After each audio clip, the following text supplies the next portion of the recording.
Bienvenue au Centre international Espérance et Vie, le centre où les personnes découvrent et entrent dans leur destinée en Jésus-Christ.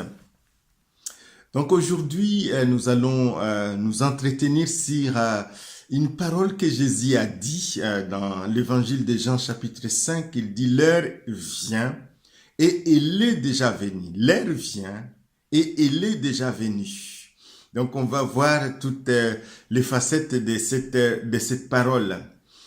Donc, nous allons commencer par la lecture biblique dans l'évangile de Jean, chapitre 5, au verset, à la fin du verset 23.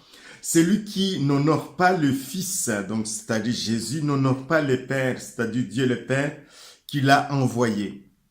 En vérité, je vous l'ai dit, celui qui écoute ma parole et qui croit à celui qui m'a envoyé à la vie éternelle et ne vient point en jugement, mais il est passé de la mort à la vie.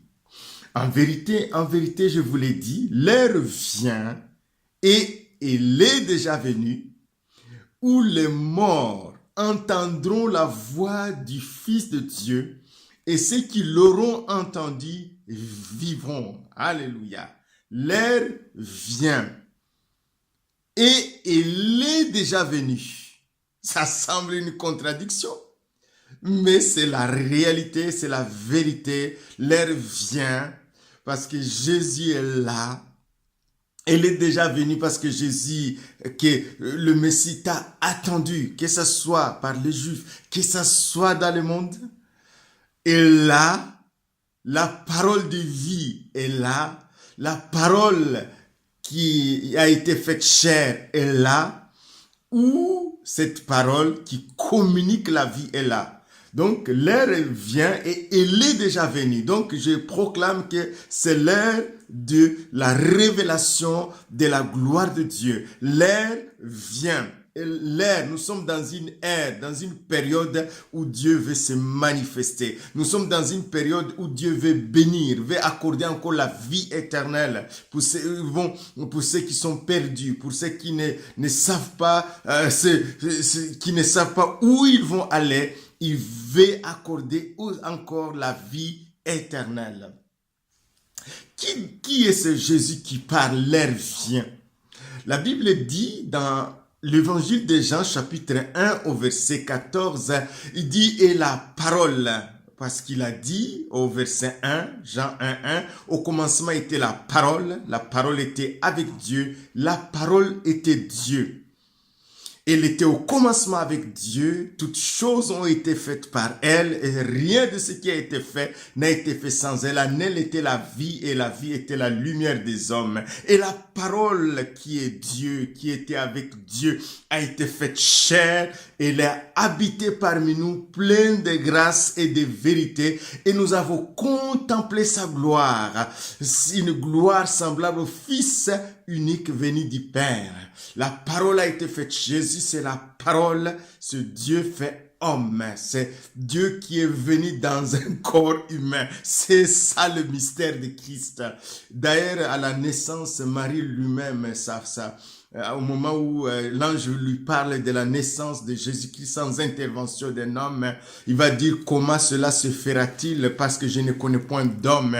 Et Dieu, donc l'ange va lui dire, écoute Marie, il y a un mystère, celui qui a créé Adam à partir de la poussière est capable de créer à partir d'un membre de ton corps et souffler dessus et amener son fils en existence. Rien n'est impossible à Dieu.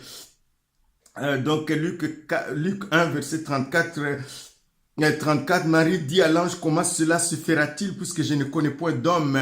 L'ange lui répondit, le Saint-Esprit viendra sur toi et la puissance du Très-Haut te couvrira de son ombre. C'est pourquoi le Saint-Enfant qui naîtra de toi sera appelé enfant de Dieu. C'est par le Saint-Esprit. Jésus vient. C'est un homme céleste qui visite la terre.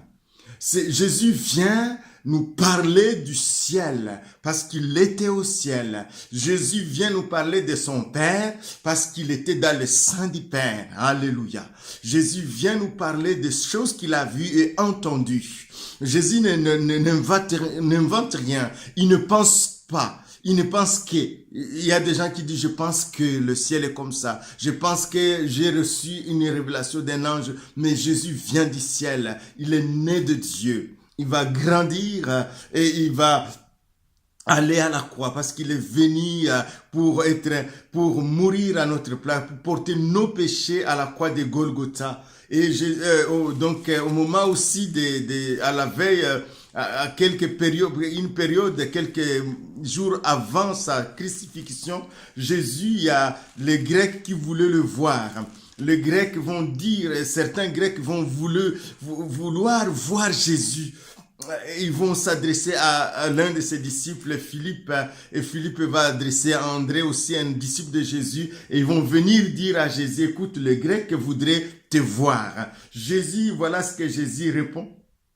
En vérité, je vous l'ai dit. Donc, au départ, il va dire, Jésus leur répondu, l'heure est venue. L'heure est venue où le Fils de l'homme doit être glorifié. En vérité, je vous l'ai dit, si le grain de blé qui est tombé en terre ne meurt, il reste seul, mais s'il meurt, il porte beaucoup de fruits. Au verset 27, il dit, maintenant mon âme est troublée. Et que dirais-je, Père? Délivre-moi de cette heure de souffrance. Mais c'est pour cela que je suis venu jusqu'à cette heure. Je suis venu pour donner ma vie en rançon pour plusieurs. Je suis venu porter le péché, porter la malédiction qui pèse sur l'humanité pour que l'humanité en moi soit réconciliée avec Dieu. J'ai une mission et Jésus-Christ est mort. Il est mort à la croix de Golgotha. Il ne pouvait pas mourir parce que la mort n'avait aucun pouvoir sur lui parce qu'il est la vie. La mort ne peut pas gagner la vie. Alléluia. La vie éternelle. C'est pas la vie naturelle pour nous. La vie naturelle, la mort, effectivement, nous abat facilement. Mais la vie éternelle, la mort n'a aucun pouvoir si la vie éternelle. Jésus est la vie éternelle. Le chemin, la vérité et la vie. Et Jésus-Christ, effectivement, est ressuscité des morts. Voilà ce que les anges vont dire aux femmes qui vont venir très tôt le matin, le troisième jour quand Jésus il pensait trouver Jésus dans la tombe puisqu'il voulait aller embaumer Jésus. Voilà ce que les anges vont leur dire.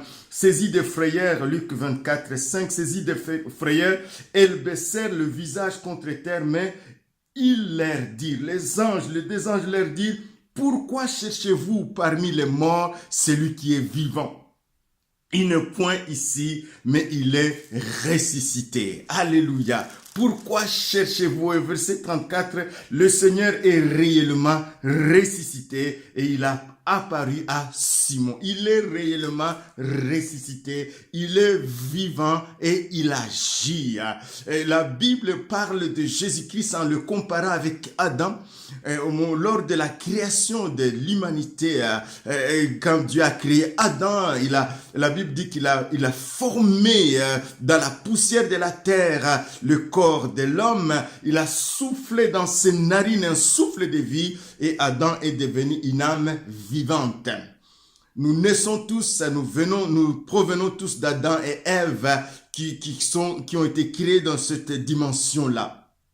Mais ici, la Bible dit, lors de sa résurrection, Jésus est devenu un esprit vivifiant.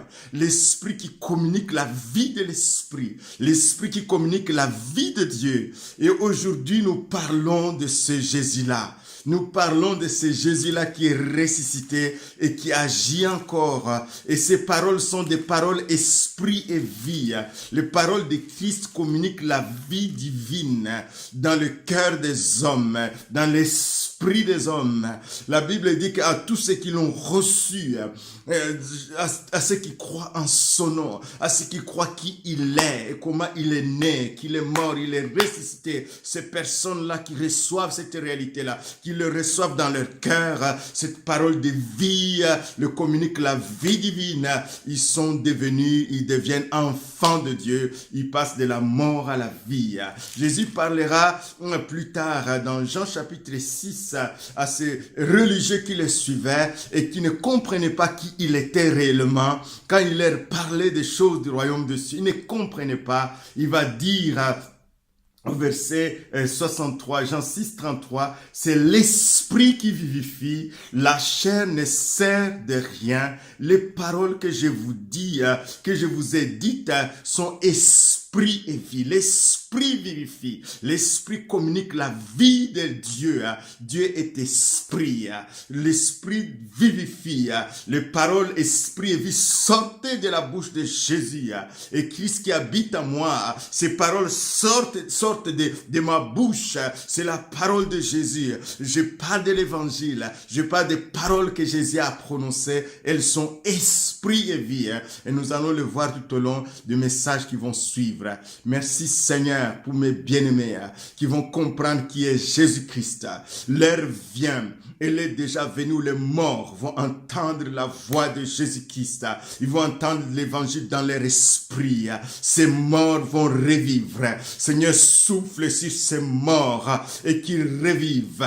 Je ne sais pas ta situation. Je ne sais pas où tu es par rapport à Dieu. Je ne sais pas les ténèbres qui te couvrent. Je ne sais pas ce que tu traverses aujourd'hui. Mais la Bible dit, et le souffle de Dieu vient. L'heure vient où les morts entendront la voix des fils de Dieu. Et ceux qui l'auront entendu vivront. Je prie au nom de Jésus parce que la Bible dit que tous qui ne sont pas en Christ sont morts par rapport à Dieu. Ils sont morts spirituellement, incapables de connaître le vrai Dieu. Ils sont dans les ténèbres. Et Jésus-Christ est venu pour accorder la vie, pour donner la vie éternelle. Seigneur, accorde encore que des personnes entendent la voix du Fils de Dieu. Et ceux qui vont entendre cette voix ouvrent leur cœur et te reçoivent et qu'ils vivent et qu'ils passent de la mort à la vie, de la puissance de Satan à la puissance de Dieu, du royaume des ténèbres au royaume de lumière. L'heure vient où les morts entendront la voix du Fils de Dieu et ceux qui l'auront entendu vivront. Alléluia. Ça, c'est la parole de Jésus. C'est la parole de Dieu pour toi. C'est la parole de Jésus pour cette saison. L'heure vient et elle est déjà venue où les morts entendront la voix du Fils de Dieu et ceux qui l'auront entendu vivront. Amen.